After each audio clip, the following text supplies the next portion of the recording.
오늘 사도행전 16장 25절부터 34절 말씀 중심으로 해서 나는 이래서 감사했습니다라는 제목 가지고 말씀을 증거하도록 합니다.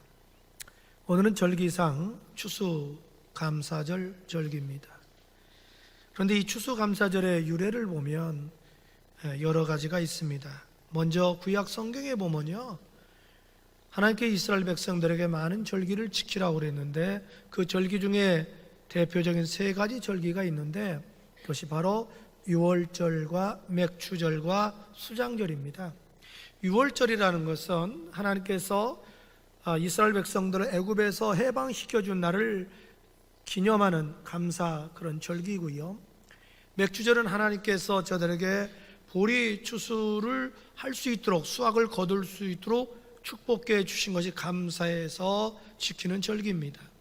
그리고 수장절은요, 우리가 초막절이라고도 하고 장막절이라고 부릅니다. 왜냐하면 그런 의미가 있기 때문에 그래요. 이스라엘 백성들이 광야 40년 동안 하나님이 저들 지켜주시고 인도해 주시고 모든 먹을 걸 공급해 주셨잖아요. 그 40년 동안 저들이 텐트 생활했잖아요. 그걸 기념해서 지키기 때문에 장막절 또 초막절이라 이렇게 그러고요. 저들이 이제 가나안 땅에 들어갔을 때 하나님께서 여러 가지 곡식도 주셨고 또 여러 가지 과일을 주셨잖아요. 그걸 이제 수확을 하는 거예요. 그리고 창고에 저장하는 거죠. 그래서 그렇게 우리에게 많은 곡식을 주시고 먹을 걸 주신 게 감사해서 지키는 절기가 바로 수장절 절기입니다. 오늘날 우리에게 말하면 추수감사절이라 이렇게 말할 수가 있습니다. 그리고 역사적으로 보면 이 기독교의 추수감사절은요, 미국에서 출발을 하게 됩니다. 그 영국의 국왕이었던 헨리 8세가 1543년에 카톨릭과 단절을 선언합니다. 대신에 영국 교회의 수장은 국왕이다라고 수장령을 발표하게 됩니다. 그때부터 영국 교회는요, 국왕을 머리로 삼고 교회가 출발하게 됩니다. 그걸 우리는 성공이라 이렇게 말을 하죠. 개신교에 속한 건 틀림없지만 예수가 교회의 머리가 주인 되는 게 아니고 영국 국왕이 교회의 실질적인 주인이라 하기 때문에 이건 있을 수 없다 해서 성공회 안에서 끊임없이 개혁을 부르짖는 사람들이 나타났습니다. 근데 그 개혁을 받아두지 않는 거예요. 그러니까 저들이 견디지를 못하고 성공에서 빠져나오게 됩니다. 이걸 가리켜 우리는 분리주의자들이라 이렇게 말하거든요. 그런데 그 분리주의자들도 두 그룹으로 나누게 됩니다. 한 그룹은 영국에 그대로 머물면서 유아 세례를 거부합니다. 그리고 신자의 침례를 주장하게 됩니다. 어떻게 보면 이것이 침례교의 시조라고도 말할 수 있겠지요. 그리고 한 그룹은 지금으로 말하면 네덜란드 화란으로 건너가게 됩니다. 신앙의 자유를 찾아서. 근데 뭐 거기라고 별다른 일이 있겠나요? 10여 년 동안 살다 보니까 이 자녀들의 교육 문제가 부딪히고 여러 가지 신앙생활 하는데 외국이기 때문에 어려움이 있는 거예요. 그래서 저들이 결단하고 신앙의 자유를 찾아서 신대륙으로 가게 됩니다. 그래서 1620년 9월 16일 날 남자 78명, 여자 24명, 도합 102명이 메이플라워라는 배를 타고 장장 3,400마일을 67일 동안 항해를 한 끝에 그해 11월 21일 날 미국의 프리마우스라는 항해에 도착을 하게 됩니다. 저들은 도착해서 맨 먼저 한 것이요, 신앙의 자유를 찾아왔기 때문에 교회를 세웁니다. 그리고 교회 세운 후에 자기 집도 짓고 학교도 지어서 자녀들의 교육을 하기 시작합니다. 그리고 열심히 땅을 개간해서 농사를 짓습니다. 반면에 또 원주민의 인디언과 충돌이 생겨서 싸움도 하게 되고요, 또 풍토병 때문에 많은 어려움을 겪게 됩니다. 한 3년 그렇게 지나는 가운데 무려 44명이 목숨을 잃게 됩니다. 이제 남은 숫자는 어떻게 보면 58명밖에 안 되겠지요. 그런데 3년 되던 해에 하나님이 축복해 주셔서 농사가 잘 되게 돼요. 그래서 우리 이러지 말고 우리 하나님께 감사하자. 그 감사할 바에야 좀 우리가 마음을 좀 넓혀서 인디언들하고 좀 같이 좀 해보자. 그래서 인디언들을 이렇게 초청합니다. 물론 극렬히 반대하는 인디언들도 있었지만 그 초청에 응하는 인디언들도 있었습니다. 그들이 초청에 응하면서 뭔가 선물로 가져가야 되잖아요. 무슨 선물을 가져갈까 하다가 칠면조를 가져오게 됩니다.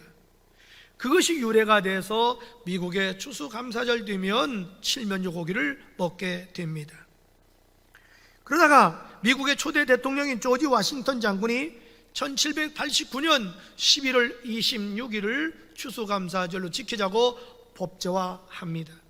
그렇게 지켜오다가 1863년 에브라함 링컨 대통령이 그러지 말고 11월 마지막 주 목요일부터 주일까지 4일을 아예 추수감사절 절기로 지키자. 그래서 그걸 공포해서 법정 공휴일이 됩니다. 그래서 미국은 매주 마지막 11월 마지막 주 목요일부터 주일까지 추수감사절 지키는데요, 마치 우리나라 추석 때처럼 전국에 흩어있는 가족들이 그때 다 모여서 칠면조 고기를 이렇게 먹게 됩니다. 우리나라는 역사적으로 1904년도 제4회 조선예수교 장로회 총회 때 서경조 장로에 의해서 이 추수감사절을 지키게 되는데요, 11월 셋째 주 수요일을 지키게 됩니다. 근데 수요일날 지키니까 이게 잘 안 맞잖아요. 이게 어색하고. 그래서 10년 후인 1914년도부터 11월 셋째 주 주일을 추수감사절 지키기로 하고 지금까지 내려오는 겁니다. 오늘 본문의 말씀은 주인공은 사도 바울입니다. 오늘 사도 바울의 이 역사를 좀 다른 각도로 모노 드라마로 한번 제가 이렇게 꾸며서 한번 해보겠습니다.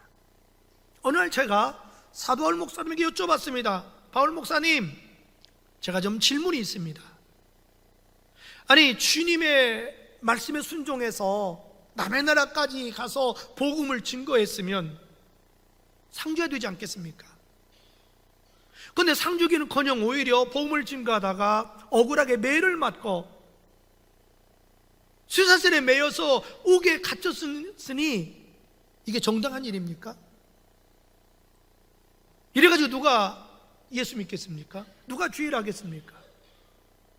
그런데 어떻게 바울 목사님은 옥에서 그렇게 감사할 수가 있었습니까? 그때 바울 목사님이 이렇게 말씀하십니다. 박 목사 말도 맞아. 나도 사실 처음에는 마음이 불편했어. 뭔가 이건 아니지 않냐. 응당 주의를 했으면 주님이 인정하고 축복해 줘야지. 이렇게 주의를 한다고 곤욕을 주면, 고통을 주면 이거 누가 주의를 하겠나. 나도 처음에 그 생각했다네. 근데 가만히 생각해 보니까 내가 지금 몰라서 그렇지 아마 여기에 틀림없이 하나님의 섭리와 뜻이 있을 거야, 이런 생각이 들더구먼. 그래서 내가 이럴 게 아니라 그럼 기도해야 되겠다. 그래서 신라 목사와 함께 나 열심히 기도했다네. 아니, 그들 기도했더니 웬일인가? 아니, 나도 모르게 그냥 입에서 찬송이 나오는 거야. 그래서 그냥 기쁨으로 찬송을 했지. 그랬더니 이게 웬일이야? 그냥 내 입에서 감사가 절로 나오는 거야. 그래서 주님 감사합니다, 주님 감사합니다 그랬더니 놀라운 일이 일어났다네. 감사했더니 갑자기 옥터가 흔들리고 옥문이 열리고 우리 몸을 먹고 있는 쇠사슬이 다 풀어지는 거야. 너무 놀라가지고 놀랄 정도가 아니라 오히려 두렵기도 했다네. 그때 우리를 치고 있던 간수가 우리가 다 도망간 줄 알고 자기 하려고 하는 걸 내가 막았지. 죽지 말라고 우리 안 도망갔다고. 그래서 그 간수가 너무너무 고마워서 내 앞에 절을 하더니, 선생님, 내가 어떻게 구원받습니까? 이렇게 묻기에 예수 믿으시오. 그럼 구원받을 수 있습니다. 그랬더니 그 즉시 알았습니다, 나 예수 믿겠습니다. 그러더니 갑자기 내 손을 잡고 밖으로 막 나가자는 거예요. 그래서 도대체 어디 가려고 그러냐고 그랬더니 빨리 우리 집에 가서 우리 가족들에게도 복음을 전해달라고. 그래서 그날 밤에 내가 그 간수 집에 가서 복음을 증거했지 않았겠나? 그랬더니 온 가족이 그날 밤 다 예수 믿고 다 침례까지 받는 거야. 나는 그때 깨달은 게 있다네. 우리 하나님은 합력해서 선을 이루시는구나. 화가 변해 복이 되게 하시고 악이 변해 선이 되게 하시고 신물을 단물로 바꾸시는구나. 이제는 내가 어떤 일을 당해도 무조건 감사해야 되겠다. 내가 이렇게 결심하고 아주 내 인생의 좌우명으로 삼았다네. 아, 그래요? 발 목사님 참 감사합니다. 근데 제가 하나 더 묻고 싶은 게 있는데요. 그럼 뭔가 좀 구체적으로 왜 감사했는지 좀 말씀해 줄 수 없습니까? 알았어. 사실 나는 이래서 감사했다네. 첫 번째로 내 자신의 과거를 되돌아보고 나는 감사했다네. 사실 자네 알다시피, 박 목사 알다시피 내가 복음의 진리를 모를 때 나 예수 믿는 사람 무지무지하게 싫어했잖아. 예수 믿는 사람을 박해하는데 앞장섰잖아. 박 목사 알다시피 내가 시대만 진짜 죽이는데 동참하지 않았나? 사실 나는 죄인 중에 괴수라네. 그런데 하나님이 나에게 긍휼과 자비를 베풀어 주셔서 나를 택해 주시고 불러주시고 복음을 깨닫게 해주시고 예수 믿어서 사도까지 해줬으니 내가 얼마나 감사한가. 그리고 오늘 내가 박해를 당하다 보니까 내 과거가 생각나지 않겠나? 한편으로는 내가 참 죄송하고 미안하기도 하고 한편으로는 얼마나 지금 내가 하나님의 사랑에 감사한지. 그래서 난 지금 감사하고 있다네. 로마서 3장 23절 이하는 이렇게 말합니다. 모든 사람이 죄를 범하였음에 하나님의 영광이 이르지 못하더니 그래도 예수 안에 있는 속량으로 말미암아 하나님의 은혜로 값없이 의롭다 하심을 얻은 자 되었느니라. 아멘. 아멘. 에베소 2장 4, 5절 바울이 이렇게 말합니다. 긍휼이 풍성하신 하나님이 우리를 사랑하신 그 큰 사랑을 인하여 허물로 죽은 우리를 그리스도와 함께 살리셨고 너희는 은혜로 구원을 받은 것이라. 디모데전서 1장 15절 이하는 바울이 이렇게 고백합니다. 미쁘다 모든 사람이 받을 만한 이 말이요 그리도 예수께서 죄인을 구원하시려고 세상에 임하셨다 하였도다. 죄인 중에 내가 괴수니라. 그러나 내가 긍휼을 입은 까닭은 예수 그리스도께서 내게 먼저 일체 오래 참으심을 보이사 후에 주를 믿어 영생 얻는 자들에게 본이 되게 하려 하심이라. 아멘. 여러분들이 어떻게 해서 구원을 받으셨나요? 여러분의 행위로, 여러분의 노력으로, 여러분의 선행으로 구원 받으셨나요? 아니지 않습니까? 우리도 사도 바울처럼 다 죄인들 아닙니까? 그런데 하나님의 은혜를 힘입어서 하나님의 자비를 힘입어서 예수를 믿음으로 거저 구원받아 오늘 이 자리에 앉아있지 않습니까? 믿으면 아멘. 그러니 감사해야 되지 않겠느냐 이 말입니다. 둘째로 나는 지금 주님 때문에 박해받는 것을 감사하고 있다네. 왜냐하면 주님께서 나 같은 죄인 하나 구원하시려고 모진 박해를 받으시고 십자를 지시지 않았나? 그런데 내가 지금 그 주님 때문에 박해를 받고 있으니 내가 주님의 사랑과 은혜에 만분의 1이라도 보답하는 것이 되고 그 은혜에 갚는 것이 되지 않겠나? 그는 얼마나 감사한가. 그리고 내가 주님을 위해서 지금 박해를 받고 있으니 이것이 내가 구원받은 확실한 증거가 아니겠나? 내가 구원받지 않았다면 왜 내가 박해를 받겠나? 그러니 내가 어떻게 구원의 확신이 있으니 감사하지 않을 수 있겠나? 그러므로 박 목사도 주님 때문에 고난받고 박해받는 거 무서워하지 말고 두려워하지 말고 낙심하지 말고 나처럼 감사하기 바라네.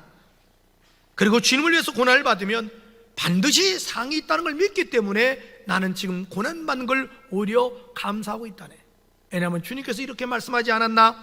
마태복음 5장 11절 이하에 나로 말미암아 너희를 욕하고 박해하고 거짓으로 너희를 거슬려 모든 악한 말을 할 때에게 너희에게 복이 있나니 기뻐하고 즐거워하라. 하늘에서 너희의 상이 큽니다. 너희 전에 있던 선지자도 이같이 박해하였느니라. 아멘. 그러니 박 목사, 자네도 나처럼 주님을 위해서 박해받는 거 오히려 기뻐하기 바라네. 그리고 죽도록 충성하기 바라네. 반드시 나에게 상을 약속하신 그 주님께서 박 목사 자네도 충성하면 상을 주실 거야. 그걸 믿고 감사하게나. 내 고백을 한번 들어보겠나? 디모데서 4장 7, 8절 바울은 이렇게 고백합니다. 나는 선한 싸움을 싸우고 나의 달려갈 길을 마치고 믿음을 지켰으니 이제 후는 나를 위하여 의의 면류관이 예비되었으므로 주 곧 의로우신 재판장이 그날에 내게 주실 것만 아니라 주의 나타나심을 사모하는 박목사 자네에도 주실 것이네. 아멘. 셋째로, 나는 하나님께서 반드시 합력하여 선을 이룰 줄 믿고 감사했다네. 하나님은 언제나 나를 사랑하셨지. 하나님은 언제나 내게 합력하여 선을 이루시는 좋으신 하나님이셨다네. 하나님은 내 일생 속에 힘들고 어려울 때마다 나타나서 날 도와주셨지. 좌절을 절망을 희망으로 바꿔주시고, 슬픔을 기쁨으로 바꿔주시고, 막히면 길을 열어주시고, 언제나 좋으신 하나님이었다네. 그리고 내 믿음대로 하나님은 나에게 합력하여 선을 이루어 주시고 기도에 응답해 주셨네. 그런데 내가 어떻게 감사하지 않을 수 있겠나? 박 목사, 나는 감사가 주님의 뜻임을 확실히 믿고 어떤 경우에도 나는 감사하며 살기로 작정했다네. 데살로니가서 5장 18절 범사에 감사하라. 이것이 그리스도 예수 안에서 너희를 향하신 하나님의 뜻이니라. 박 목사, 자네도 합력하여 선을 이루신 좋으신 하나님을 믿게나. 그럼 반드시 좋은 일이 생길 줄로 믿네. 바울 목사님 고맙습니다. 귀한 진리를 깨닫게 해서 고맙습니다. 저도 평생 동안 바울 목사님처럼 감사를 생활의 모토로 삼고 살아가겠습니다. 이상 끝. 제가 어느 책에 보니까요, 감사의 10계명이 있더라고요. 첫째로, 생각이 곧 감사다. 왜냐하면 생각은 영어로 think지만 감사는 thank, thank you, thanks. 어원이 같다. 깊은 생각이 감사를 불러일으킨다. 둘째로, 작은 것부터 감사하라. 바다도 작은 물방울부터 시작되었다. 사소하고 작아 보이는 것에 먼저 감사하라. 셋째로, 자신에게 감사하라. 높은 산과 우주의 태양과 별들을 보고 감탄하면서도 정작 자신에 대해서는 감탄하지 않는다. 자신에게 감사하는 것이 매우 중요하다. 넷째로, 일상에 감사하라. 숨을 쉬고 맑은 하늘을 보는 작은 것도 감사해야 한다. 다섯째로, 문제를 감사하라. 왜냐하면 문제는 항상 해결책이 있기 마련이다. 여섯 번째로, 더불어 감사하라. 장작도 함께 쌓였을 때 더 잘 타는 법이다. 가족끼리 감사를 나누면 30배, 60배, 100배의 결실로 돌아온다. 일곱째, 그럼에도 불구하고 감사하라. 결과를 보고 감사하지 말라. 문제 앞에서 드리는 감사가 아름답다. 여덟째로, 잠들기 전 시간에 감사하라. 대부분의 사람들이 짜증과 걱정을 안고 잠자리에 든다. 그러나 잠자리에 들기 전 저녁에 감사는 영혼의 청소가 된다. 아홉째, 감사의 능력을 믿고 감사하라. 감사는 메아리 효과가 있다. 감사하면 감사한 대로 이루어진다. 열 번째, 모든 것에 감사하라. 당신의 삶에서 은혜와 감사가 아닌 것은 단 한 가지도 없다. 사랑하는 tun상 가족 여러분, 우리 모두 사도 바울 목사님처럼 범사에 감사하는 것을 생활 신조로 삼고 살아갑시다. 감사할 때 분명히 더 좋은 일이 일어날 줄로 믿습니다. 기도합시다.